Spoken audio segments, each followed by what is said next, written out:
Hi friends, എല്ലാവർക്കും one clip PSC YouTube ചാനലിലേക്ക് സ്വാഗതം. അസിസ്റ്റൻറ്റ് സെയിൽസ്മാൻ PYQ ഡിസ്കഷൻ രണ്ടാമത്തെ ദിവസമാണ് നമ്മുടെ ഇന്നത്തെ.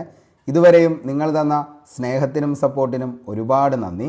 ഇന്ന് നമ്മൾ ഡിസ്കസ് ചെയ്യാനായിട്ട് പോകുന്ന question paper LDC 2024 Kottayam Kozhikode നടന്ന ചോദ്യപേപ്പറാണ്. ഈ ചോദ്യപേപ്പറിലെ എല്ലാ ചോദ്യങ്ങളും അതിൻ്റെ അനുബന്ധ വസ്തുതകളുമാണ് നമ്മൾ ഡിസ്കസ് ചെയ്യുന്നത്. ക്ലാസ്സിൻ്റെ ലെങ്ത്ത് അല്പം കൂടുതലായിരിക്കും, എന്നാലും നിങ്ങൾക്ക് അടുത്ത് വരുന്ന എല്ലാ എക്സാമുകൾക്കും ഉപകാരപ്പെടുന്ന ഒരു ക്ലാസ് ആയിരിക്കും. ക്ലാസ് മൊത്തമായി കാണുക. അതിനുശേഷം ഇതിൻ്റെ PDF നോട്ട് ലഭിക്കുന്നതിന് വേണ്ടി നമ്മുടെ ടെലഗ്രാം ചാനൽ കൂടി ഒന്ന് ജോയിൻ ചെയ്യുക. അതിൻ്റെ ലിങ്ക് താഴെ ഡിസ്ക്രിപ്ഷൻ ബോക്സിൽ അവൈലബിൾ ആണ്. അപ്പോൾ നമുക്ക് ആദ്യത്തെ ചോദ്യത്തിലേക്ക് കടക്കാം. കേരളത്തിലെ ഇപ്പോഴത്തെ റവന്യൂ വകുപ്പ് മന്ത്രി ആരാണ്? ഓപ്ഷൻ നോക്കിയേ. Shri K Radhakrishnan, Shri K Krishnankutty, Shri Balagopal, advocate Rajan. ഇതാണ് ഓപ്ഷൻ. നമുക്കറിയാം 15ാം നിയമസഭയിലെ മന്ത്രിമാരും അവരുടെ വകുപ്പുകളെക്കുറിച്ചും തീർച്ചയായിട്ടും നമുക്ക് പഠിച്ചിരിക്കണം. കാരണം കറണ്ട് അഫയേഴ്സിൽ നിന്ന് ഒരു ചോദ്യം ഇതുമായി ബന്ധപ്പെട്ട് ഉറപ്പായും വരുന്ന എല്ലാ എക്സാമുകളിലും ചോദിക്കാനായിട്ടുള്ള ചാൻസ് ഉണ്ട്. ഇപ്പോൾ നമ്മൾ മന്ത്രിമാരും പഠിക്കണം, അതിൻ്റെ കൂടെ വകുപ്പുകളും പഠിക്കണം. അതേപോലെ തന്നെ ഏത് നിയമസഭാ മണ്ഡലത്തിൽ നിന്നുമാണ് അവർ വന്നത് എന്നുള്ളത് കൂടി പഠിക്കേണ്ടതായിട്ടുണ്ട്. അപ്പോൾ പഠിക്കുമ്പോൾ നമ്മൾ എന്ത് ചെയ്യണം? ഈ 3 കാര്യങ്ങളും പഠിച്ചു പോകാനായിട്ട് ശ്രമിക്കുക.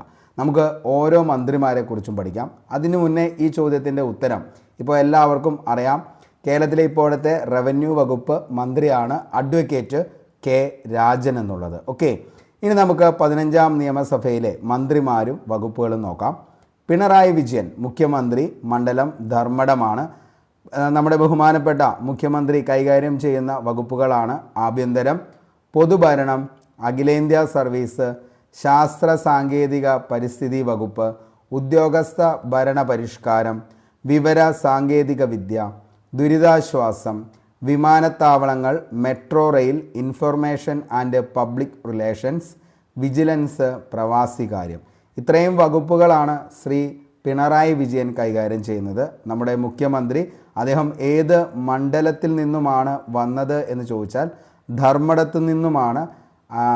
പിണറായി വിജയൻ നിലവിൽ മത്സരിച്ച മണ്ഡലമാണ് ധർമ്മടം. അപ്പോൾ കൈകാര്യം ചെയ്യുന്ന വകുപ്പുകൾ നമ്മൾ പറഞ്ഞു: ആഭ്യന്തരം, പൊതുഭരണം, അഖിലേന്ത്യാ സർവീസ്, ശാസ്ത്ര സാങ്കേതിക പരിസ്ഥിതി വകുപ്പ്, ഉദ്യോഗസ്ഥ ഭരണ പരിഷ്കാരം, വിവര സാങ്കേതിക വിദ്യ, ദുരിതാശ്വാസം, വിമാനത്താവളങ്ങൾ, metro rail, information and public relations, vigilance, പ്രവാസികാര്യം. ഓക്കെ, ഇനി നമുക്ക് VD സതീശൻ. നമുക്കറിയാം പ്രതിപക്ഷ നേതാവ്, അദ്ദേഹത്തിൻ്റെ മണ്ഡലമാണ് പറവൂര്. അപ്പോൾ VD സതീശൻ പ്രതിപക്ഷ നേതാവ്, മണ്ഡലം ചോദിച്ചാൽ പറവൂരാണ്.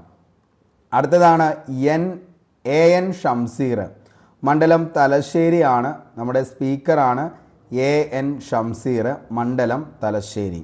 ചിറ്റയം ഗോപകുമാറാണ്, മണ്ഡലം അടൂരാണ്. ഡെപ്യൂട്ടി സ്പീക്കറാണ് ചിറ്റയം ഗോപകുമാർ, ഡെപ്യൂട്ടി സ്പീക്കർ.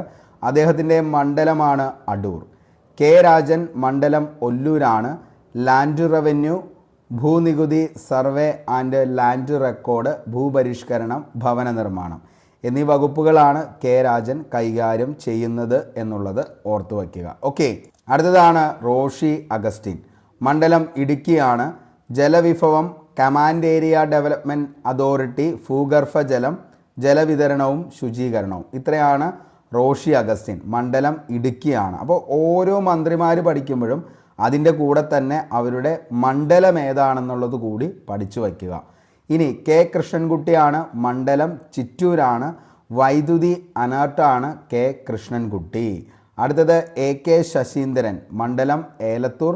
വനം വന്യജീവി സംരക്ഷണമാണ് AK ശശീന്ദ്രൻ.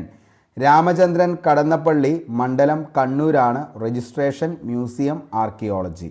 VV അബ്ദുർ റഹ്മാനാണ്, മണ്ഡലം താനൂര്. സ്പോർട്സ്, വഖഫ് ആൻഡ് ഹജ്ജ്, പോസ്റ്റ് ആൻഡ് ടെലഗ്രാഫ്, റെയിൽവേ, ന്യൂനപക്ഷ ക്ഷേമം. ഇത്രയും വകുപ്പുകളാണ് PV അബ്ദുൾ റഹ്മാൻ കൈകാര്യം ചെയ്യുന്നത്. അഡ്വക്കേറ്റ് GR അനിലാണ്, മണ്ഡലം നെടുമങ്ങാടാണ്. ഭക്ഷ്യ പൊതുവിതരണം, ഉപഭോക്തൃകാര്യം, ലീഗൽ മെട്രോളജിയാണ്. Advocate GR Anil. അടുത്തത് KN ബാലഗോപാലാണ്, മണ്ഡലം കൊട്ടാരക്കര. ധനകാര്യം, ട്രഷറി, ലോട്ടറി, സ്റ്റാമ്പ് ഡ്യൂട്ടി, സംസ്ഥാന ഇൻഷുറൻസ്. ഇത്രയാണ് KN ബാലഗോപാൽ നിലവിൽ കൈകാര്യം ചെയ്യുന്നത്. അടുത്തത് പ്രൊഫസർ R ബിന്ദു ആണ്, മണ്ഡലം ഇരിങ്ങാലക്കുട. ഉന്നത വിദ്യാഭ്യാസം, സാങ്കേതിക വിദ്യാഭ്യാസം, സാമൂഹ്യനീതി. ഇതാണ് പ്രൊഫസർ R ബിന്ദു കൈകാര്യം ചെയ്യുന്ന വകുപ്പുകൾ. ഇനി J ചിഞ്ചുറാണി, മണ്ഡലം ചടയമംഗലമാണ്. മൃഗസംരക്ഷണം, ക്ഷീരവികസനം, മൃഗശാല, Kerala veterinary and animal science university. അടുത്തത് MB രാജേഷ്, മണ്ഡലം തൃത്താല. തദ്ദേശ സ്വയംഭരണം, ഗ്രാമവികസനം, നഗരാസൂത്രണം, എക്സൈസ്, ഖില, പാർലമെൻ്ററി കാര്യം. ഇത്രയും വകുപ്പുകളാണ് MB രാജേഷ്, മണ്ഡലം തൃത്താലയാണെന്നുള്ളതും ഓർത്തു വയ്ക്കുക. അഡ്വക്കേറ്റ് PA മുഹമ്മദ് റിയാസ്, മണ്ഡലം ബേപ്പൂര്. പൊതുമരാമത്ത്, ടൂറിസമാണ് അദ്ദേഹം കൈകാര്യം ചെയ്യുന്ന വകുപ്പുകൾ എന്ന് പറയുന്നത്. അപ്പോൾ അഡ്വക്കേറ്റ് PA മുഹമ്മദ് റിയാസ്, മണ്ഡലം ബേപ്പൂർ. P പ്രസാദ്, മണ്ഡലം ചേർത്തലയാണ്. കൃഷി, Kerala agriculture university, warehousing corporation. ഇതാണ് P പ്രസാദ്, മണ്ഡലം ചേർത്തല. ഓക്കെ. അടുത്തത് OR കേളു, മണ്ഡലം മാനന്തവാടി. പട്ടികജാതി പട്ടികവർഗ പിന്നോക്ക ക്ഷേമമാണ് OR കേളു, മണ്ഡലം മാനന്തവാടി എന്നുള്ളത് കൂടി ഓർത്തു വയ്ക്കുക. P രാജീവ്, മണ്ഡലം കളമശ്ശേരി. നിയമം, വ്യവസായം, കയർ വാണിജ്യം, മൈനിങ് ആൻഡ് ജിയോളജി ആണ് P രാജീവ്, മണ്ഡലം കളമശ്ശേരി. V ശിവൻകുട്ടി, മണ്ഡലം നേമമാണ്. പൊതുവിദ്യാഭ്യാസം, തൊഴിൽ നൈപുണ്യ വികസനം, വ്യാവസായിക ട്രിബ്യൂണലുകൾ. ഇതാണ് V ശിവൻകുട്ടി, മണ്ഡലം നേമം. VN വാസവൻ, മണ്ഡലം ഏറ്റുമാനൂരാണ്. സഹകരണം, തുറമുഖം, ദേവസ്വം എന്നീ വകുപ്പുകളാണ് VN വാസവൻ കൈകാര്യം ചെയ്യുന്നത്. വീണ ജോർജ്, മണ്ഡലം ആറന്മുള. ആരോഗ്യം, കുടുംബക്ഷേമം, മെഡിക്കൽ യൂണിവേഴ്സിറ്റി, വനിതാ ശിശുക്ഷേമം, ആയുഷ്. ഇതാണ് വീണ ജോർജ് കൈകാര്യം ചെയ്യുന്നത്. സജി ചെറിയാൻ, മണ്ഡലം ചെങ്ങന്നൂരാണ്. സാംസ്കാരികം, മത്സ്യബന്ധനം, ഫിഷറീസ് സർവകലാശാല, യുവജനകാര്യം എന്നിവ കൈകാര്യം ചെയ്യുന്നത് സജി ചെറിയാനാണ്. അടുത്തതാണ് ഗണേഷ് കുമാർ, മണ്ഡലം പത്തനാപുരം. മോട്ടോർ വാഹന വകുപ്പ്, ഗതാഗതം, ജലഗതാഗതം എന്നീ വകുപ്പുകളാണ് ഗണേഷ് കുമാർ കൈകാര്യം ചെയ്യുന്നത്. അപ്പോൾ ഉറപ്പായും നമ്മൾ പഠിച്ചു വയ്ക്കേണ്ടതാണ് ഈ കറണ്ട് അഫെയർസുമായി ബന്ധപ്പെട്ട നമ്മുടെ 15ാം നിയമസഭയിലെ മന്ത്രിമാരും വകുപ്പുകളും അതേപോലെ ഓരോ മന്ത്രിമാരുടെ മണ്ഡലങ്ങൾ ഏതാണെന്നുള്ളതും. പറഞ്ഞ കാര്യം ഒന്നുകൂടി ഓടിച്ചു പറയാം. പിണറായി വിജയൻ ബഹുമാനപ്പെട്ട മുഖ്യമന്ത്രി, മണ്ഡലം ധർമ്മടമാണ്. VD സതീശൻ പ്രതിപക്ഷ നേതാവ്, അദ്ദേഹത്തിൻ്റെ മണ്ഡലം ചോദിച്ചാൽ പറവൂരാണ്. AN ഷംസീർ, മണ്ഡലം തലശ്ശേരി, ബഹുമാനപ്പെട്ട സ്പീക്കർ. ചിറ്റയം ഗോപകുമാറാണ്, മണ്ഡലം Adoor, deputy speaker. KN Rajan, മണ്ഡലം ഒല്ലൂരാണ്. റോഷി അഗസ്റ്റിൻ, മണ്ഡലം ഇടുക്കി. K കൃഷ്ണൻകുട്ടി, മണ്ഡലം ചിറ്റൂരാണ്. AK ശശീന്ദ്രൻ, മണ്ഡലം ഏലത്തൂർ. രാമചന്ദ്രൻ കടന്നപ്പള്ളി, മണ്ഡലം കണ്ണൂരാണ്. VV അബ്ദുൾ റഹ്മാൻ, മണ്ഡലം താനൂര്. അഡ്വക്കേറ്റ് GR അനിൽ, മണ്ഡലം നെടുമങ്ങാട്. KN ബാലഗോപാൽ, മണ്ഡലം കൊട്ടാരക്കര. പ്രൊഫസർ R ബിന്ദു, മണ്ഡലം ഇരിങ്ങാലക്കുട. J ചിഞ്ചുറാണി, മണ്ഡലം ചടയമംഗലം. MB രാജേഷ്, മണ്ഡലം തൃത്താല. അഡ്വക്കേറ്റ് PA മുഹമ്മദ് റിയാസ്, മണ്ഡലം ബേപ്പൂർ. P പ്രസാദ്, മണ്ഡലം ചേർത്തല. OR കേളു, മണ്ഡലം മാനന്തവാടി. P രാജീവ്, മണ്ഡലം കളമശ്ശേരി.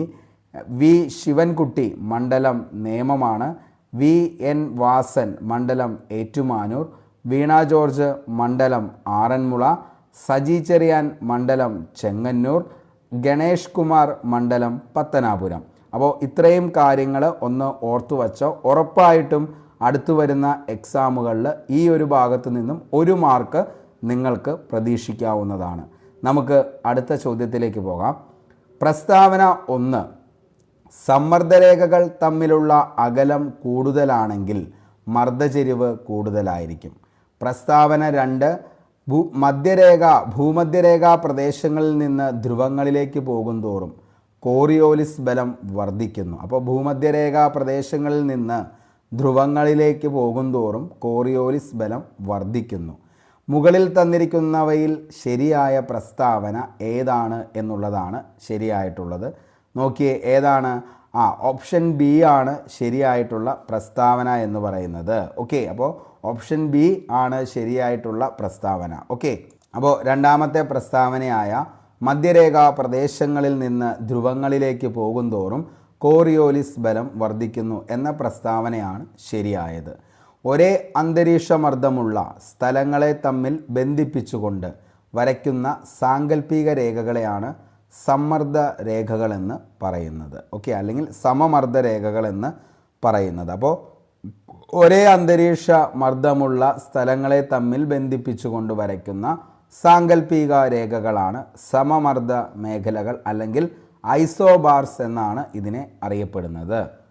ചുറ്റുപാടുകളെ അപേക്ഷിച്ച് ഒരു പ്രദേശത്ത് അന്തരീക്ഷമർദ്ദം കൂടുതലാണെങ്കിൽ അവിടെ ഉച്ചമർദ്ദ മേഖലയായിരിക്കുമെന്നാണ് പറയുന്നത്, അതായത് ഹൈ പ്രഷർ ഏരിയ. അപ്പോൾ ചുറ്റുപാടുകളെ അപേക്ഷിച്ച് ഒരു പ്രദേശത്ത് അന്തരീക്ഷമർദ്ദം കൂടുതലാണെങ്കിൽ അവിടെ ഉച്ചമർദ്ദ മേഖലയായിരിക്കും. ചുറ്റുപാടുകളെ അപേക്ഷിച്ച് ഒരു പ്രദേശത്ത് അന്തരീക്ഷമർദ്ദം കുറവാണെങ്കിൽ അവിടെ ന്യൂനമർദ്ദ മേഖലയായിരിക്കും, അതായത് ലോ പ്രഷർ ഏരിയ. അപ്പോൾ ചുറ്റുപാടുകളെ അപേക്ഷിച്ച് ഒരു പ്രദേശത്ത് അന്തരീക്ഷമർദ്ദം കൂടുവാണെങ്കിൽ അതിനെ ഉച്ചമർദ്ദ മേഖലയെന്നും അതായത് ഹൈ പ്രഷർ ഏരിയ എന്നും, ചുറ്റുപാടുകളെ അപേക്ഷിച്ച് ഒരു പ്രദേശത്ത് അന്തരീക്ഷമർദ്ദം കുറയുകയാണെങ്കിൽ ആ പ്രദേശത്തെ നമ്മൾ ന്യൂനമർദ്ദ മേഖല അല്ലെങ്കിൽ ലോ പ്രഷർ ഏരിയ എന്നാണ് പറയുന്നത്. ഒരു ന്യൂനമർദ്ദ വ്യൂഹത്തിൻ്റെ മധ്യഭാഗത്ത് ഒരു ന്യൂനമർദ്ദവും അതിനെ ചുറ്റി ഒന്നിലധികം സമമർദ്ദ രേഖകളും ഉണ്ടായിരിക്കും. ഒരു ഉച്ചമർദ്ദ മേഖലയുടെ മധ്യഭാഗത്ത് ഉച്ചമർദ്ദവും അതിനെ ചുറ്റി ഒന്നിലധികം സമമർദ്ദ മേഖലയും ഉണ്ടായിരിക്കും. സമമർദ്ദ രേഖകൾ ഒന്നിനൊന്ന് അകന്ന് സ്ഥിതി ചെയ്യുകയാണെങ്കിൽ മർദ്ദച്ചെരിവ് കുറവായിരിക്കും. ഇനി സമമർദ്ദ രേഖകൾ അടുത്തടുത്തായി കാണപ്പെടുന്ന ഇടങ്ങളിൽ മർദ്ദച്ചെരിവ് കൂടുതലായിരിക്കും. അപ്പോൾ മർദ്ദച്ചെരിവ് കുറവാകുന്നത് സമമർദ്ദ രേഖകൾ ഒന്നിനൊന്ന് അകന്ന് സ്ഥിതി ചെയ്യുമ്പോഴാണ്. അപ്പോൾ സമമർദ്ദരേഖകൾ ഒന്നിനൊന്ന് അകന്ന് സ്ഥിതി ചെയ്യുകയാണെങ്കിൽ അവിടെ മർദ്ദച്ചെരിവ് കുറവും, സമമർദ്ദരേഖകൾ അടുത്തടുത്തായാണ് കാണപ്പെടുന്നതെങ്കിൽ അവിടെ മർദ്ദച്ചെരിവ് കൂടുതലുമായിരിക്കും.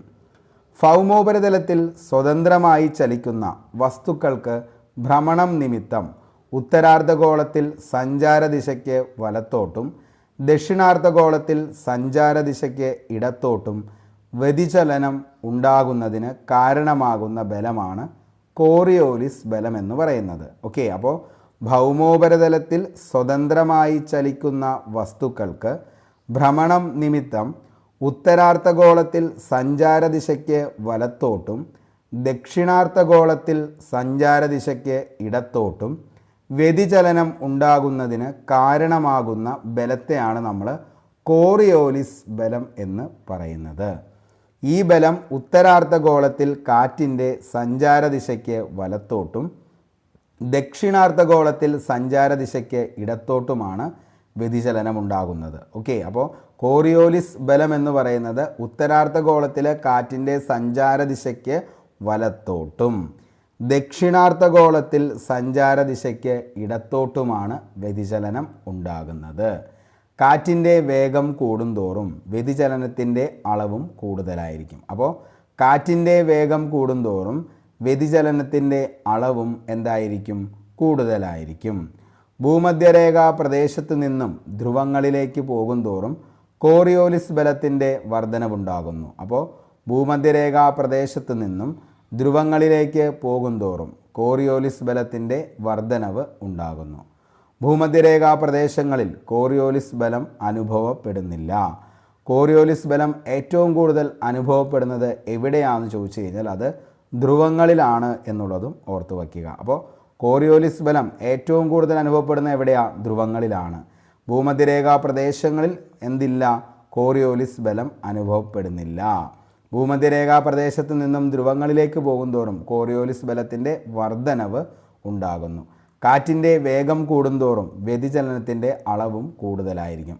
അപ്പോൾ ഇത്രയും കാര്യങ്ങളാണ് ഇതുമായി ബന്ധപ്പെട്ട് നമുക്ക് ഓർത്തു വയ്ക്കാനുള്ളൂ. അപ്പോൾ ഒന്ന് ഓർക്കുക, അതായത് ഒരേ അന്തരീക്ഷ മർദ്ദമുള്ള സ്ഥലങ്ങളെ തമ്മിൽ ബന്ധിപ്പിച്ചുകൊണ്ട് വരയ്ക്കുന്ന സാങ്കല്പിക രേഖകൾക്കാണ് നമ്മൾ എന്തെന്ന് പറയുന്നത്? സമമർദ്ദ രേഖകൾ അല്ലെങ്കിൽ ഐസോബാർസ് എന്ന് പറയുന്നത്. ഒരേ അന്തരീക്ഷമർദ്ദമുള്ള സ്ഥലങ്ങളെ തമ്മിൽ ബന്ധിപ്പിക്കുമ്പോൾ. ഓക്കെ, ചുറ്റുപാടുകളെ അപേക്ഷിച്ച് ഒരു പ്രദേശത്ത് അന്തരീക്ഷമർദ്ദം കൂടുതലാണെങ്കിൽ അതിനെ നമ്മൾ ഉച്ചമർദ്ദ മേഖല എന്ന് പറയുന്നു. ഇനി ചുറ്റുപാടുകളെ അപേക്ഷിച്ച് ഒരു പ്രദേശത്ത് അന്തരീക്ഷമർദ്ദം കുറയാണെങ്കിൽ അതിനെ ന്യൂനമർദ്ദ മേഖല, ലോ പ്രഷർ ഏരിയ എന്നും പറയുന്നു. ഇനി ഒരു ന്യൂനമർദ്ദ വ്യൂഹത്തിൻ്റെ മധ്യഭാഗത്ത് ഒരു ന്യൂനമർദ്ദവും അതിനെ ചുറ്റി ഒന്നിലധികം സമമർദ്ദ രേഖകളും ഉണ്ടായിരിക്കും. ഇതേപോലെ തന്നെയാണ് ഉച്ചമർദ്ദ മേഖലയും. മധ്യഭാഗത്ത് ഉച്ചമർദ്ദവും അതിനെ ചുറ്റി ഒന്നിലധികം സമമർദ്ദ രേഖയും ഉണ്ടായിരിക്കും. സമമർദ്ദ രേഖകൾ ഒന്നിനൊന്ന് അകന്ന് സ്ഥിതി ചെയ്യുമ്പോൾ മർദ്ദചെരിവ് കുറവായിരിക്കും. അപ്പോൾ സമമർദ്ദ രേഖകൾ ഐസോബാർസ് ഒന്നിനൊന്നൊന്ന് അകന്നാണ് സ്ഥിതി ചെയ്യുന്നതെങ്കിൽ അവിടെ മർദ്ദത്തിൻ്റെ ചെരിവ് കുറവും. എന്നാൽ ഈ പറയുന്ന സമമർദ്ദ രേഖകൾ അടുത്തടുത്തായിട്ടാണ് വരുന്നതെങ്കിൽ അവിടെ മർദ്ദചെരിവ് കൂടുതലുമാണെന്നുള്ളത് മനസ്സിലാക്കി വയ്ക്കുക. ഭൗമോപരിതലത്തിൽ സ്വതന്ത്രമായി ചലിക്കുന്ന വസ്തുക്കൾക്ക് ഭ്രമണം നിമിത്തം ഉത്തരാർദ്ധഗോളത്തിൽ സഞ്ചാരദിശയ്ക്ക് വലത്തോട്ടും ദക്ഷിണാർദ്ധഗോളത്തിൽ സഞ്ചാരദിശയ്ക്ക് ഇടത്തോട്ടും വ്യതിചലനം ഉണ്ടാവുകയാണെങ്കിൽ ഇതിന് പറയുന്ന ബലമാണ് എന്ത്? കോറിയോലിസ് ബലം എന്ന് പറയുന്നത്. ഈ ബലം ഉത്തരാർദ്ധഗോളത്തിൽ കാറ്റിൻ്റെ സഞ്ചാരദിശയ്ക്ക് വലത്തോട്ടും ദക്ഷിണാർദ്ധഗോളത്തിൽ സഞ്ചാരദിശയ്ക്ക് ഇടത്തോട്ടുമാണ് വ്യതിചലനം ഉണ്ടാകുന്നതെന്നുള്ളതും ഓർത്തു വയ്ക്കുക. ഇത്രയാണ് ഇതിൻ്റെ അകത്ത് ഏറ്റവും ഇമ്പോർട്ടൻ്റ് ആയിട്ടുള്ളത്. പിന്നെ ഭൂമധ്യരേഖാ പ്രദേശങ്ങളിൽ കോറിയോലിസ് ബലം അനുഭവപ്പെടുന്നില്ല. ഒരു പ്രസ്താവന ലെവലിൽ പറയുമ്പോൾ അതിൻ്റെ അകത്ത് ഭൂമധ്യരേഖാ പ്രദേശങ്ങളിൽ കോറിയോലിസ് ബലം അനുഭവപ്പെടുന്നോ ഇല്ലയോ എന്ന് ചോദിച്ചാൽ അനുഭവപ്പെടുന്നില്ല. കോറിയോലിസ് ബലം ഏറ്റവും കൂടുതൽ അനുഭവപ്പെടുന്നത് ധ്രുവങ്ങളിലാണെന്നുള്ളതും ഓർത്തു വയ്ക്കുക. അപ്പോൾ ഭൂമധ്യരേഖാ പ്രദേശത്ത് കോറിയോലിസ് പ്രഭാവമില്ല. എവിടെയാണ്? ധ്രുവങ്ങളിലായിട്ടാണ് നിലവിൽ എന്ത് ചെയ്യുന്നത്? ഈ പറയുന്ന കോറിയോലിസ് പ്രഭാവം കാണപ്പെടുന്നത്. ഓക്കെ, അടുത്ത ചോദ്യത്തിലേക്ക് പോകാം. കേരളത്തിൽ കൂടുതലായി അനുവർത്തിച്ചു വരുന്ന കാർഷിക സമ്പ്രദായം ഏതാണ്? കേരളത്തിൽ കൂടുതലായി അനുവർത്തിച്ചു വരുന്ന കാർഷിക സമ്പ്രദായം ഏതാണ്? തീവ്ര ഉപജീവന കൃഷി, ഇൻറ്റൻസീവ് സബ്സ്റ്റൻസ് അഗ്രികൾച്ചർ, മാറ്റകൃഷി, ഷിഫ്റ്റിംഗ് കൾട്ടിവേഷൻ, പ്രാചീന ഉപജീവന കൃഷി, പ്രിമിറ്റീവ് സബ്സ്റ്റൻസ് അഗ്രികൾച്ചർ. ഇവയൊന്നുമല്ല. ഏതാണ്? ഓപ്ഷൻ എ ആണ് നമ്മുടെ ആൻസറായിട്ട് വരുന്നത്. തീവ്ര ഉപജീവന കൃഷിയാണ്. അതായത് ഇൻറ്റൻസീവ് സബ്സ്റ്റൻസ് അഗ്രികൾച്ചറാണ് ഏറ്റവും കൂടുതൽ എവിടെ കാണപ്പെടുന്നത്? കേരളത്തിൽ കാണപ്പെടുന്ന നിലവിലെ കാർഷിക സമ്പ്രദായം എന്ന് പറയുന്നത്. ഓക്കെ, എന്താണ് തീവ്ര ഉപജീവന കൃഷി എന്ന് പറയുന്നത്? ഏഷ്യയിൽ മൺസൂൺ മേഖലകളായ ജനസാന്ദ്രത ഏറിയ പ്രദേശങ്ങളിൽ വലിയ തോതിൽ തീവ്ര ഉപജീവന കൃഷി കാണപ്പെടുന്നു. സാധാരണ ഉപകരണങ്ങൾ ഉപയോഗിച്ച് ചെറിയ സ്ഥലത്ത് കൃഷി ചെയ്യുന്നു. കൂടുതൽ അധ്വാനം ആവശ്യമാണ്. കേരളത്തിൽ കൂടുതലായി അനുവർത്തിച്ചു വരുന്ന കൃഷി സമ്പ്രദായവും തീവ്ര ഉപജീവന കൃഷിയാണ്. അപ്പോൾ ഏഷ്യയിൽ മൺസൂൺ മേഖലകളായ ജനസാന്ദ്രത ഏറിയ പ്രദേശങ്ങളിൽ വലിയ തോതിൽ തീവ്ര ഉപജീവന കൃഷി കാണപ്പെടുന്നു. സാധാരണ ഉപകരണങ്ങൾ ഉപയോഗിച്ച് ചെറിയ സ്ഥലത്ത് കൃഷി ചെയ്യുന്നു. കൂടുതൽ അധ്വാനം ഇതിന് ആവശ്യമാണ്. കേരളത്തിൽ കൂടുതലായി അനുവർത്തിച്ചു വരുന്ന കൃഷി സമ്പ്രദായവും തീവ്ര ഉപജീവന കൃഷിയാണ്. പ്രധാന വിളകൾ ഏതാണ് ഈ തീവ്ര ഉപജീവന കൃഷിയിലെ? അരി, ഗോതമ്പ്, ചോളം, പയർവർഗ്ഗങ്ങൾ, എണ്ണക്കുരുക്കൾ എന്നിവയാണ്. അപ്പോൾ നമുക്കിവിടെ കൃഷി ചെയ്യുന്ന കാര്യങ്ങളൊക്കെ തന്നെയാണ് പ്രധാനപ്പെട്ട തീവ്ര ഉപജീവന കൃഷിയിലെ വിളകളെന്ന് പറയുന്നത്. അരി, ഗോതമ്പ്, ചോളം, പയർവർഗ്ഗങ്ങൾ, എണ്ണക്കുരുക്കൾ. അടിസ്ഥാനപരമായി തീവ്ര ഉപജീവന കൃഷിയെ നമുക്ക് രണ്ടായിട്ട് തരംതിരിക്കാം. അപ്പോൾ തീവ്ര ഉപജീവന കൃഷിയെ രണ്ടായിട്ട് നമുക്ക് തരംതിരിക്കാം. നെൽകൃഷിക്ക് പ്രാധാന്യമുള്ള തീവ്ര ഉപജീവന കൃഷി, intensive substance agriculture dominated with the paddy cultivation. അതായത് നെൽകൃഷിക്ക് പ്രാധാന്യമുള്ള തീവ്ര ഉപജീവന കൃഷി. നെല്ല് ഇതര വിളകൾക്ക് പ്രാധാന്യമുള്ള തീവ്ര ഉപജീവന കൃഷി, intensive substance agriculture dominated by other crops than paddy. അങ്ങനെ രണ്ട് വിഭാഗങ്ങളായിട്ട് നമുക്ക് തീവ്ര ഉപജീവന കൃഷിയെ തരംതിരിക്കാം. നെൽകൃഷിക്ക് പ്രാധാന്യമുള്ള തീവ്ര ഉപജീവന കൃഷി, നെൽകൃഷിയുടെ ആധിപത്യമാണ് ഈ കൃഷിയുടെ പ്രത്യേകത എന്ന് പറയുന്നത്. അപ്പോൾ നെൽകൃഷിയുടെ ആധിപത്യമാണ് ഏത് തീവ്ര ഉപജീവന കൃഷിയുടെ പ്രത്യേകത എന്ന് പറയുന്നത്. ഇത്തരം കൃഷിരീതി അവലംബിക്കുന്ന പ്രദേശങ്ങളിൽ ജനസാന്ദ്രത കൂടുതലായതിനാൽ കൃഷിഭൂമിയും വളരെ ചെറുതായിരിക്കും. യന്ത്ര ഉപയോഗം പരിമിതവും മിക്ക കാർഷിക പ്രവർത്തനങ്ങളും മനുഷ്യപ്രയത്നത്താൽ നടത്തി വരുന്നതുമാണ് തീവ്ര ഉപജീവന കൃഷിയിലെ നെൽകൃഷി എന്ന് പറയുന്നത്. മണ്ണിൻ്റെ വളക്കൂറ് ഫലഭൂഷ്ഠത വർദ്ധിപ്പിക്കുന്നതിനായി ജൈവവളങ്ങൾ ഉപയോഗിക്കുന്നു. സ്ഥലത്തിൻ്റെ വിസ്തൃതി അനുസരിച്ച് നോക്കുമ്പോൾ ആദായം കൂടുതലും മനുഷ്യൻ്റെ അധ്വാനമായി താരതമ്യം ചെയ്യുമ്പോൾ ഉൽപാദനം കുറവുമായിരിക്കുന്ന കൃഷിരീതിയാണ് തീവ്ര ഉപജീവന കൃഷിയായിട്ടുള്ള നെല്ല്. നെല്ല് ഇതര വിളകൾക്ക് പ്രാധാന്യമുള്ള തീവ്ര ഉപജീവന കൃഷിയാണ് രണ്ടാമത്തെ ടൈപ്പ് എന്ന് പറയുന്നത്. മൺസൂൺ ഏഷ്യയിലെ എല്ലാ പ്രദേശങ്ങളിലും നെൽകൃഷി പ്രായോഗികവും അല്ലാത്തതിൻ്റെ കാരണം ഉയരവ്യത്യാസം, ഭൂപ്രകൃതി വ്യത്യാസം, കാലാവസ്ഥ, മറ്റ് ഭൂമിശാസ്ത്ര ഘടകങ്ങളിലുള്ള വ്യത്യാസങ്ങൾ എന്നിവയാണ്. ജലസേചനം സ്ഥിരമായി ലഭിക്കുന്ന പ്രദേശങ്ങളിൽ ഒഴികെ ഇത്തരം കൃഷിരീതിയുടെ സവിശേഷതകൾ മിക്കവാറും ഭാഗങ്ങളിൽ ഈർപ്പം നിറഞ്ഞ നെൽകൃഷി ആധിക്യമുള്ള തീവ്ര ഉപജീവന കൃഷിയുടേതിന് സമാനമാണ്. ഉയർന്ന രീതിയിൽ യന്ത്രവൽകൃത മാർഗങ്ങൾ ഉപയോഗിച്ചാണ് മിക്ക ജോലികളും ഇവിടെ ചെയ്യുന്നത്. അപ്പോൾ എന്താണ് മറ്റത് എന്താണ് നിലവിൽ മനുഷ്യപ്രയത്നം കൊണ്ടാണ് അവിടെ വിളവെടുക്കുന്നതും വിളവിന് വേണ്ടിയിട്ടുള്ള കാര്യങ്ങൾ ചെയ്യുന്നതും. എന്നാൽ ഇവിടെയാണെങ്കിൽ ഉയർന്ന രീതിയിൽ യന്ത്രവൽകൃത മാർഗങ്ങൾ ഉപയോഗിച്ചാണ് മിക്ക ജോലികളും ചെയ്യുന്നത്. അട്ടപ്പാടിയിലെ ഗോത്ര സമൂഹങ്ങൾക്കിടയിൽ ഇന്നും നിലവിലുള്ള കൃഷിരീതിയാണ് പൂനം കൃഷി. അപ്പോൾ അട്ടപ്പാടിയിലെ ഗോത്ര സമൂഹങ്ങൾക്കിടയിൽ ഇന്നും നിലവിലുള്ള കൃഷിരീതി താഴെ പറയുന്നവയിൽ ഏതാണെന്ന് ചോദിച്ചാൽ പൂനം കൃഷിയാണ്. കാട് വെട്ടിത്തെളിച്ച് കൃഷി ചെയ്യുകയും മണ്ണിൻ്റെ ഫലഭൂഷ്ഠത നഷ്ടപ്പെടുമ്പോൾ അടുത്ത പ്രദേശത്തേക്ക് മാറ്റി കൃഷി ചെയ്യുകയും ചെയ്യുന്ന രീതിയാണ് പൂനം കൃഷി, അല്ലെങ്കിൽ മാറ്റ് കൃഷി, അല്ലെങ്കിൽ ഷിഫ്റ്റിംഗ് കൾട്ടിവേഷൻ എന്നൊക്കെയാണ് ഇതിന് പറയുന്നത്. മെയിനായിട്ട് കാട് വെട്ടിത്തെളിച്ച് കൃഷി ചെയ്യലാണ് ഈ പറയുന്ന ഷിഫ്റ്റിംഗ് കൾട്ടിവേഷൻ അല്ലെങ്കിൽ പുനം കൃഷിക്ക് അവർ ഉപയോഗിക്കുന്ന രീതി എന്ന് പറയുന്നത്. ഓക്കെ, ഇനി ആഫ്രിക്ക, ദക്ഷിണ മധ്യ അമേരിക്ക, തെക്ക് കിഴക്കൻ ഏഷ്യ എന്നീ ഉഷ്ണമേഖലയിലെ ഗോത്രവർഗക്കാർ പ്രധാനമായും ചെയ്തു വരുന്ന കൃഷിരീതിയാണ് പ്രാചീന ഉപജീവന കൃഷി. അപ്പോൾ ആഫ്രിക്ക, ദക്ഷിണ മധ്യ അമേരിക്ക, തെക്ക് കിഴക്കൻ ഏഷ്യ എന്നീ ഉഷ്ണമേഖലയിലെ ഗോത്രവർഗക്കാർ പ്രധാനമായും ചെയ്തു വരുന്ന കൃഷിരീതിയാണ് പ്രാചീന ഉപജീവന കൃഷി. നമുക്ക് ഈ കാര്യങ്ങളെല്ലാം മനസ്സിലായി എന്ന് കരുതുന്നു. നമുക്ക് അടുത്ത ചോദ്യത്തിലേക്ക് പോകാം അങ്ങനെയാണെങ്കിൽ. അപ്പോൾ തീവ്ര ഉപജീവന കൃഷി ഏഷ്യൻ മൺസൂൺ മേഖലയായ ജനസാന്ദ്രത ഏറിയ പ്രദേശങ്ങളിൽ വലിയ തോതിൽ തീവ്ര ഉപജീവന കൃഷി കാണപ്പെടുന്നതും. ഈ തീവ്ര ഉപജീവന കൃഷിയെ നമുക്ക് രണ്ടായിട്ട് തരംതിരിക്കാം. നെൽകൃഷിക്ക് പ്രാധാന്യമുള്ള തീവ്ര ഉപജീവന കൃഷിയെന്നും നെല്ല് ഇതര വിളകൾക്ക് പ്രാധാന്യമുള്ള തീവ്ര ഉപജീവന കൃഷിയെന്നും. അങ്ങനെ നമ്മൾ ഓരോന്നിൻ്റെയും പ്രത്യേകത എന്താണ് എന്നുള്ളതും അവിടെ ഏതൊക്കെ വിളകളാണ് കൃഷി ചെയ്യുന്നത് എന്നുള്ളതും നമ്മൾ പഠിച്ചു കഴിഞ്ഞു. ഇനി നമുക്ക് അടുത്തൊരു ചോദ്യമാണ്, തെക്കേ ഇന്ത്യൻ സമുദ്രത്തിൽ മൺസൂൺ സീസണിൽ രൂപം കൊള്ളുന്നതും ഇന്ത്യയുടെ പടിഞ്ഞാറ് തീരസമതലത്തിൽ ഉയർന്ന മഴ ലഭിക്കാൻ കാരണമാകുന്നതുമായ ഉച്ചമർദ്ദ മേഖല ഏതാണ്? അപ്പോൾ തെക്കേ ഇന്ത്യൻ മഹാസമുദ്രത്തിൽ മൺസൂൺ സീസണിൽ രൂപം കൊള്ളുന്നതും ഇന്ത്യയുടെ പടിഞ്ഞാറ് തീരസമതലത്തിൽ ഉയർന്ന മഴ ലഭിക്കാൻ കാരണമാകുന്നതുമായ ഉച്ചമർദ്ദ മേഖല ഏതാണ്? അതാണ് മാസ്കറിൻ ഹൈ എന്ന് പറയുന്നത്. മാസ്കറിൻ ഹൈ ആണ് എന്തെന്ന് പറയുന്നത്? തെക്കേ ഇന്ത്യൻ മഹാസമുദ്രത്തിൽ മൺസൂൺ സീസണിൽ രൂപം കൊള്ളുന്ന ഉച്ചമർദ്ദ മേഖലയാണ് ഏതെന്ന് പറയുന്നത്? മാസ്കറിൻ ഹൈ എന്ന് പറയുന്നത്. ഓക്കെ, അപ്പോൾ മക്കളെ എന്താണ് മാസ്കറിൻ ഹൈ എന്ന് ചോദിച്ചു കഴിഞ്ഞാൽ തെക്കേ ഇന്ത്യൻ മഹാസമുദ്രത്തിൽ മൺസൂൺ സീസണിൽ രൂപം കൊള്ളുന്ന ഉച്ചമർദ്ദ മേഖലയാണ് മാസ്കറിൻ ഹൈ എന്ന് പറയുന്നത്.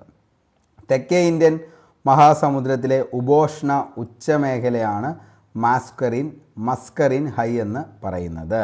ഏപ്രിൽ പകുതിയോടെ രൂപപ്പെടുന്ന മാസ്കറിൻ ഹൈ ഇന്ത്യയിലെ ഇന്ത്യയിൽ തീവ്രത നിർണ്ണയിക്കുന്നതിൽ പ്രധാന പങ്കുവഹിക്കുന്നു. അപ്പോൾ ഏപ്രിൽ പകുതിയോടെ രൂപപ്പെടുന്ന മാസ്കറിൻ ഹൈ ആണ് ഇന്ത്യയിലെ മൺസൂൺ തീവ്രത നിർണ്ണയിക്കുന്നതിൽ പ്രധാന പങ്ക് വഹിക്കുന്നത്.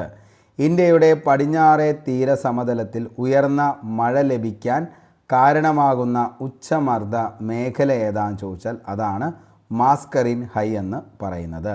മാസ്കറിൻ ഹൈ രൂപപ്പെടാൻ കാലതാമസമുണ്ടായാൽ അത് ഇന്ത്യൻ മൺസൂൺ ആരംഭിക്കുന്നത് വൈകാൻ കാരണമാകുന്നു. അപ്പോൾ ഇന്ത്യൻ മൺസൂൺ ആരംഭിക്കാൻ വൈകാൻ കാരണമാകുന്നത് എന്താണ് എന്ന് ചോദിച്ചാൽ എന്താണ്?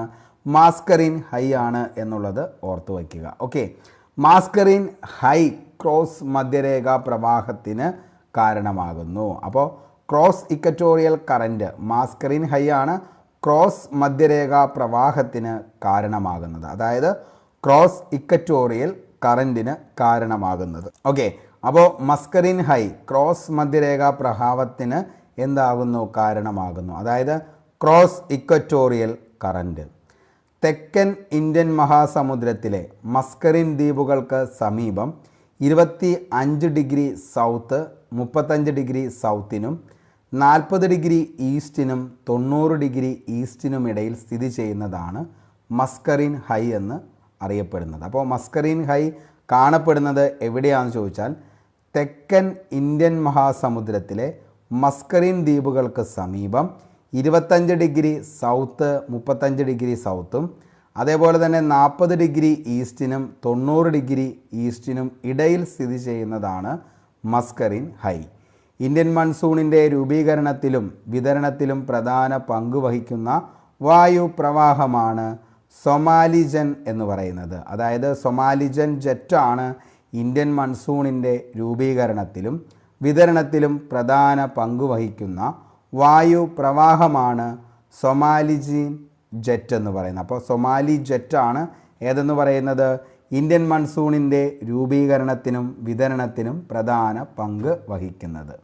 അറബിക്കടലിൽ ഉത്ഭവിച്ച് ഇന്ത്യയിലൂടെ കിഴക്കോട്ടേക്ക് നീങ്ങുന്ന വായു പ്രവാഹമാണ് സൊമാലി ജെറ്റ് സ്ട്രീം എന്ന് പറയുന്നത്. അപ്പോൾ അറബിക്കടലിൽ ഉത്ഭവിച്ച് ഇന്ത്യയിലൂടെ കിഴക്കോട്ട് നീങ്ങുന്ന വായു പ്രവാഹമാണ് Somali jet stream. Jet stream കിഴക്കോട്ട് നീങ്ങുമ്പോൾ അത് ഇന്ത്യൻ മഹാസമുദ്രത്തിൽ നിന്ന് ചൂടുള്ളതും ഈർപ്പമുള്ളതുമായ വായു വഹിക്കുന്നു. ഇത് അന്തരീക്ഷത്തിലെ അളവ് വർദ്ധിപ്പിക്കുന്നു. വർദ്ധിച്ച ഈർപ്പം കൂടുതൽ മഴയ്ക്ക് കാരണമാകുന്നു. ഇത് ഇന്ത്യൻ മൺസൂണിനെ സഹായിക്കുന്നു. അപ്പോൾ ജെറ്റ് സ്ട്രീം കിഴക്കോട്ട് നീങ്ങുമ്പോൾ അത് ഇന്ത്യൻ സമുദ്രത്തിൽ നിന്ന് ചൂടുള്ളതും ഈർപ്പമുള്ളതുമായ വായു വഹിക്കുന്നു. ഇത് അന്തരീക്ഷത്തിലെ അളവ് വർദ്ധിപ്പിക്കുന്നു.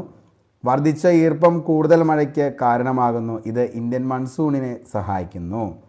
ഉഷ്ണമേഖല ലെവൽ ജെറ്റ് സ്ട്രീമിന് അപ്പോൾ ഉഷ്ണമേഖല ലോ ലെവൽ ജെറ്റ് സ്ട്രീമിന് ഉദാഹരണമാണ് സൊമാലി ജെറ്റ് എന്ന് പറയുന്നത്. അപ്പോൾ ഉഷ്ണമേഖല ലോ ലെവൽ ജെറ്റ് സ്ട്രീമിന് ഉദാഹരണം താഴെ പറയുന്നവയിൽ ഏതാണ് എന്ന് ചോദിച്ചു കഴിഞ്ഞാൽ മക്കളെ ഏതാണ്? സൊമാലി ജെറ്റ് എന്തിനുദാഹരണമാണ്? ഉഷ്ണമേഖല ലോ ലെവൽ ജെറ്റ് സ്ട്രീമിന് ഉദാഹരണമാണ്. ശൈത്യകാലത്ത് മെഡിറ്ററേനിയൻ കടലിൽ രൂപം കൊള്ളുന്ന ചക്രവാതമാണ് പശ്ചിമ അസ്വസ്ഥത എന്ന് പറയുന്നത്. അപ്പോൾ ശൈത്യകാലത്ത് മെഡിറ്ററേനിയൻ കടലിൽ രൂപം കൊള്ളുന്ന ചക്രവാതമാണ് പശ്ചിമ അസ്വസ്ഥത. പശ്ചിമ അസ്വസ്ഥത ഇന്ത്യയിൽ അനുഭവപ്പെടാൻ കാരണമാകുന്ന ട്രോപ്പോസ്ഫിയറിലെ വായുപ്രവാഹം അറിയപ്പെടുന്നതാണ് ജെറ്റ് സ്ട്രീം അഥവാ ജെറ്റ് പ്രവാഹങ്ങളെന്ന്. അപ്പോൾ പശ്ചിമ അസ്വസ്ഥത ഇന്ത്യയിൽ അനുഭവപ്പെടാൻ കാരണമാകുന്ന ട്രോപ്പോസ്ഫിയറിലെ വായുപ്രവാഹം അറിയപ്പെടുന്നതാണ് ജെറ്റ് സ്ട്രീം ജെറ്റ് പ്രവാഹങ്ങൾ. ശൈത്യകാല വിളകൾക്ക് അതായത് റാബി വിളകൾക്ക് പ്രയോജനകരമായ മഴ ലഭിക്കുന്നതിന് കാരണമാകുന്ന പ്രതിഭാസമാണ് പശ്ചിമ അസ്വസ്ഥത. അപ്പോൾ ശൈത്യകാല വിളകൾക്ക് അതായത് റാബി വിളകൾക്ക് പ്രയോജനകരമായ മഴ ലഭിക്കുന്നതിന് കാരണമാകുന്ന പ്രതിഭാസമാണ് പശ്ചിമ അസ്വസ്ഥത. ശൈത്യകാലത്ത് ഹിമാലയ പർവ്വത ഭാഗത്ത് മഞ്ഞ് വീഴ്ചയ്ക്ക് കാരണമാകുന്ന ചക്രവാതമാണ് പശ്ചിമ അസ്വസ്ഥത. അപ്പോൾ ശൈത്യകാലത്ത് ഹിമാലയ പർവ്വത ഭാഗത്ത് മഞ്ഞ് വീഴ്ചയ്ക്ക് കാരണമാകുന്ന ചക്രവാതം ഏതാണെന്ന് ചോദിച്ചാൽ അത് പശ്ചിമ അസ്വസ്ഥതയാണുള്ളത് ഓർത്തു വയ്ക്കുക. അപ്പോൾ ശൈത്യകാലത്ത് ഹിമാലയ പർവ്വത ഭാഗത്ത് മഞ്ഞ് വീഴ്ചയ്ക്ക് കാരണമാകുന്ന ചക്രവാതമാണ് പശ്ചിമ അസ്വസ്ഥത.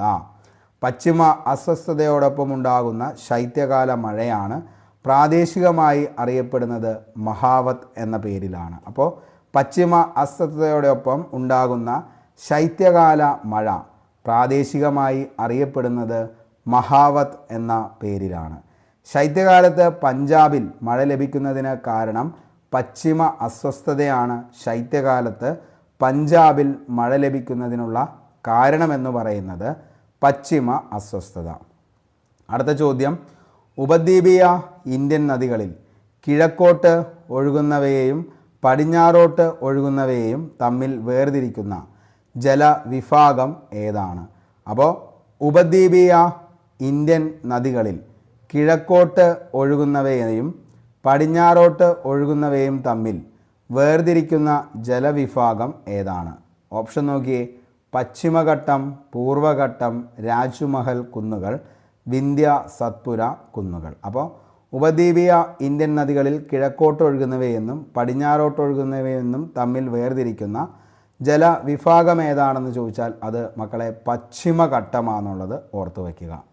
ഉപദ്വീപീയ പീഠഭൂമിയിലെ ഉയർന്ന പ്രദേശങ്ങളിൽ നിന്നും ഉത്ഭവിക്കുന്ന നദികളാണ് ഉപദ്വീപീയ നദികളെന്ന് പറയുന്നത്. അപ്പോൾ ഉപദ്വീപീയ പീഠഭൂമിയിലെ ഉയർന്ന പ്രദേശങ്ങളിൽ നിന്നും ഉത്ഭവിക്കുന്ന നദികളാണ് ഉപദ്വീപീയ നദികളെന്ന് പറയുന്നത്.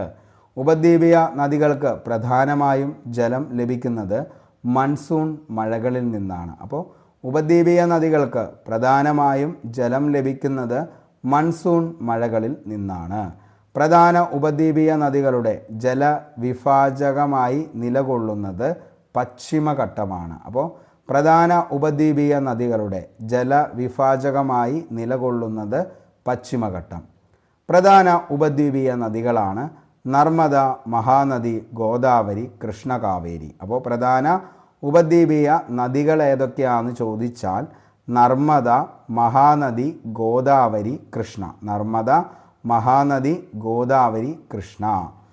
പടിഞ്ഞാറോട്ട് ഒഴുകുന്ന പ്രധാന ഉപദ്വീപീയ നദികളാണ് നർമ്മദ, താപ്തി, സബർമതി, മാഹി, ലൂണി. അപ്പോൾ പടിഞ്ഞാറോട്ട് ഒഴുകുന്ന പ്രധാന ഉപദ്വീപീയ നദികളാണ് നർമ്മദ, താപ്തി, സബർമതി, മാഹി, ലൂണി. കിഴക്കോട്ടൊഴുകുന്ന പ്രധാന ഉപദ്വീപീയ നദികളാണ് മഹാനദി, ഗോദാവരി, കൃഷ്ണ, കാവേരി. അപ്പോൾ കിഴക്കോട്ടൊഴുകുന്ന പ്രധാന ഉപദ്വീപീയ നദികളാണ് മഹാനദി, ഗോദാവരി, കൃഷ്ണ, കാവേരി. പശ്ചിമഘട്ടവും മധ്യ ഉന്നത തടത്തിലെ മലനിരകളും ഡൽഹി കുന്നുകൾ വരെ നീളുന്ന ആരവല്ലിയും ചേർന്ന് എന്താണ്? അപ്പോൾ പശ്ചിമഘട്ടവും മധ്യ ഉന്നത തടത്തിലെ മലനിരകളും ഡൽഹി കുന്നുകൾ വരെ നീളുന്ന ആരവല്ലി നിരയും ചേർന്ന് ഉപദ്വീപിലെ നീരൊഴുക്കിനെ മൂന്നായി തിരിക്കുന്നു. അപ്പോൾ പശ്ചിമഘട്ടവും മധ്യ ഉന്നത തടത്തിലെ മലനിരകളും ഡൽഹി കുന്നുകൾ വരെ നീളുന്ന ആരവല്ലി നിരയും ചേർന്ന് ഉപദ്വീപിലെ നീരൊഴുക്കിനെ നമുക്ക് മൂന്നായി തരം തിരിക്കാം. ഓക്കെ, അതിൽ ഒന്നാമത്തെയാണ് കിഴക്കോട്ട് ഒഴുകുന്ന ബംഗാൾ ഉൾക്കടലിൽ ചേരുന്ന ഉപദ്വീപീയ നദികൾ. അപ്പോൾ കിഴക്കോട്ടൊഴുകി ബംഗാൾ ഉൾക്കടലിൽ ചേരുന്ന ഉപദ്വീപീയ നദികൾ, പടിഞ്ഞാറോട്ടൊഴുകി അറബിക്കടലിൽ ചേരുന്ന ഉപദ്വീപീയ നദികൾ, വടക്കോട്ടൊഴുകി യമുനയിലും ഗംഗയിലും ചേരുന്ന നദികൾ. അങ്ങനെ മൂന്നായിട്ടാണ് നിലവിൽ തരംതിരിക്കുന്നത്. ഓക്കെ, അപ്പോൾ കിഴക്കോട്ടൊഴുകി ബംഗാൾ ഉൾക്കടലിൽ ചേരുന്ന ഉപദ്വീപീയ നദികൾ, പടിഞ്ഞാറോട്ടൊഴുകി അറബിക്കടലിൽ ചേരുന്ന ഉപദ്വീപീയ നദികൾ, വടക്കോട്ടൊഴുകി യമുനയിലും ഗംഗയിലും ചേരുന്ന നദികൾ. കിഴക്കോട്ടൊഴുകുന്ന ഉപദ്വീപിയൻ നദികൾ ഉത്ഭവിക്കുന്നത് പശ്ചിമഘട്ടത്തിൽ നിന്നാണ്. പടിഞ്ഞാറോട്ടൊഴുകുന്ന ഉപദ്വീപിയൻ നദികളുടെ പതനസ്ഥാനം എന്ന് പറയുന്നത് അറബിക്കടലിലാണ്. അപ്പോൾ പടിഞ്ഞാറോട്ടൊഴുകുന്ന ഉപദ്വീപിയൻ നദികളുടെ പതനസ്ഥാനം അറബിക്കടലിൽ. കിഴക്കോട്ടൊഴുകുന്ന ഉപദ്വീപിയൻ നദികളുടെ പതനസ്ഥാനം എന്ന് പറയുന്നത് ബംഗാൾ ഉൾക്കടലാണ്. ഗംഗ നദീവ്യൂഹത്തിൽ ഉൾപ്പെടുന്ന ഉപദ്വീപിയൻ നദികളാണ് ചമ്പൽ, സിന്ധ്, ബേത്വ, സോൺ, കെൻ എന്ന് പറയുന്നത്. അപ്പോൾ ഗംഗ നദീവ്യൂഹത്തിൽ ഉൾപ്പെടുന്ന ഉപദ്വീപിയൻ നദികളാണ് ചമ്പൽ, സിന്ധ്, ബേത്വ, സോൺ, കെൻ. പടിഞ്ഞാറോട്ടൊഴുകുന്ന മിക്ക നദികളിലും ഉയർന്ന ഗ്രേഡിയൻ്റ് കാരണം ഡെൽറ്റകൾ രൂപപ്പെടുന്നില്ല. അപ്പോൾ പടിഞ്ഞാറോട്ട് ഒഴുകുന്ന മിക്ക നദികളിലും ഉയർന്ന ഗ്രേഡിയൻ്റ് കാരണം ഡെൽറ്റകൾ രൂപപ്പെടുന്നില്ല. കടലിലേക്ക് എത്തുന്നതിന് മുൻപായി അവയുടെ പതനസ്ഥാനത്ത് ഡെൽറ്റകൾക്ക് പകരം അഴിമുഖങ്ങൾ രൂപപ്പെടുന്നു. അപ്പോൾ കടലിലേക്ക് എത്തുന്നതിന് മുൻപായി അവയുടെ പതനസ്ഥാനത്ത് ഡെൽറ്റകൾക്ക് പകരം അഴിമുഖങ്ങൾ രൂപപ്പെടുന്നു. കിഴക്കോട്ടൊഴുകുന്ന നദികളിൽ അധികവും ബംഗാൾ ഉൾക്കടലിൽ എത്തിച്ചേരുന്നതിന് മുൻപായി ഡെൽറ്റകൾ നിർമ്മിക്കുന്നു. ഗോദാവരി, കാവേരി, കൃഷ്ണ, മഹാനദി എന്നീ നദികൾ നിർമ്മിച്ചിട്ടുള്ള ഡെൽറ്റകളാണ് ഇതിന് ഉദാഹരണം. നർമ്മദ, താപ്തി എന്നീ നദികൾ ഉത്ഭവിക്കുന്നത് മധ്യ ഉന്നത തടത്തിലെ ഉയർന്ന പ്രദേശങ്ങളിൽ നിന്നാണ്. അപ്പോൾ നർമ്മദ, താപ്തി എന്നീ നദികൾ ഉത്ഭവിക്കുന്നത് മധ്യ ഉന്നത തടത്തിലെ ഉയർന്ന പ്രദേശങ്ങളിൽ നിന്നാണ്. മാൾവ പീഠഭൂമിയിലെ ഉയർന്ന പ്രദേശങ്ങളിൽ ഉത്ഭവിച്ച് വടക്കോട്ടേക്കൊഴുകി യമുന നദിയിലേക്കും നേരിട്ട് ഗംഗാ നദിയിലേക്കും ചേരുന്ന പ്രധാന നദികളാണ് ചമ്പൽ, ബേത്വ, കെൻ. അപ്പോൾ മാൾവ പീഠഭൂമിയിലെ ഉയർന്ന പ്രദേശങ്ങളിൽ ഉത്ഭവിച്ച് വടക്കോട്ടേക്കൊഴുകി യമുന നദിയിലേക്കും നേരിട്ട് ഗംഗാ നദിയിലേക്കും ചേരുന്ന പ്രധാന നദികളാണ് ചമ്പൽ, ബേത്വ, കെൻ എന്നുള്ളതും ഓർത്തു വയ്ക്കുക. അപ്പോൾ ഇത്രയും കാര്യങ്ങളാണ് നമുക്ക് ഇന്ന് പഠിക്കാനായിട്ട് നമ്മൾ ക്വസ്റ്റ്യൻ പേപ്പറിൽ ഉദ്ദേശിച്ചത്. ഇത്രയും കാര്യങ്ങൾ വ്യക്തമായി മനസ്സിലായി എന്ന് കരുതുന്നു. ക്ലാസ് കണ്ടു കഴിഞ്ഞ ഉദ്യോഗാർത്ഥികൾ നേരെ ടെലഗ്രാമിൽ ഇതിൻ്റെ PDF നോട്ട് അവൈലബിൾ ആണ്. അതിനുശേഷം വൈകുന്നേരം കൃത്യം 9 മണിക്ക് ഈ ചോദ്യങ്ങളുമായി ബന്ധപ്പെട്ട് ക്വസ്റ്റ്യൻ ബോൾ ഉണ്ടാകും. അതിൽ കൂടി ഒന്ന് ജോയിൻ ചെയ്യാനായിട്ട് ശ്രമിക്കുക. അതിൻ്റെ എല്ലാം ലിങ്ക് താഴെ ഡിസ്ക്രിപ്ഷൻ ബോക്സിൽ അവൈലബിൾ ആണ്. അപ്പോൾ ഇതിൻ്റെ ഫസ്റ്റ് പാർട്ട് കാണാൻ ആഗ്രഹമുള്ളവർക്കും അതിൻ്റെ ലിങ്കും താഴെ ഡിസ്ക്രിപ്ഷൻ ബോക്സിൽ അവൈലബിൾ ആണ്. അപ്പോൾ ഇത്രയും നേരം ക്ലാസ് കണ്ട എല്ലാ ഉദ്യോഗാർത്ഥികൾക്കും ഒരുപാട് നന്ദി. ഇന്നത്തെ ക്ലാസ് ഇവിടെ വെച്ച് വൈൻഡപ്പ് ചെയ്യുകയാണ്. നമ്മുടെ തന്നെ അസിസ്റ്റൻറ്റ് സെയിൽസ്മാൻ്റെ ക്ലാസ് നിലവിൽ റണ്ണിംഗ് ആണ്. സെക്രട്ടേറിയറ്റ് അസിസ്റ്റൻറ്റിൻ്റെ ബാച്ച് നിലവിൽ റണ്ണിംഗ് ആണ്. അതേപോലെ തന്നെ PYQ ഡിസ്കഷൻ ഡിഗ്രി പ്രിലിംസിന് വേണ്ടിയിട്ടുള്ളതും നിലവിൽ റണ്ണിംഗ് ആണ്. അപ്പോൾ ഇത്രയും ബാച്ചുകളൊക്കെ നിങ്ങൾക്ക് ഫ്രീ ആയിട്ട് ലഭിക്കണമെങ്കിൽ നിങ്ങൾ നമ്മുടെ ചാനൽ ഒന്ന് സബ്സ്ക്രൈബ് ചെയ്യുക. ഇതിൻ്റെ എല്ലാത്തിൻ്റെയും PDF നോട്ടിന് വേണ്ടി നമ്മുടെ ടെലഗ്രാം ചാനലിൽ കൂടി ഒന്ന് ജോയിൻ ചെയ്യുക. അപ്പോൾ ഇത്രയും മാത്രം മതി. നിങ്ങൾക്ക് പഠിക്കാനുള്ള എല്ലാ കാര്യങ്ങളും ഇതിൻ്റെ അകത്ത് നമ്മൾ പ്രൊവൈഡ് ചെയ്യുന്നതായിരിക്കും. ഏത് സമയത്തും നിങ്ങൾക്ക് ആക്സസബിളുമായിരിക്കും. അപ്പോൾ എല്ലാവർക്കും ഒരിക്കൽ കൂടി നന്ദി പറഞ്ഞുകൊണ്ട് നിർത്തുന്നു. Signing off Arun Kombanadan. Thank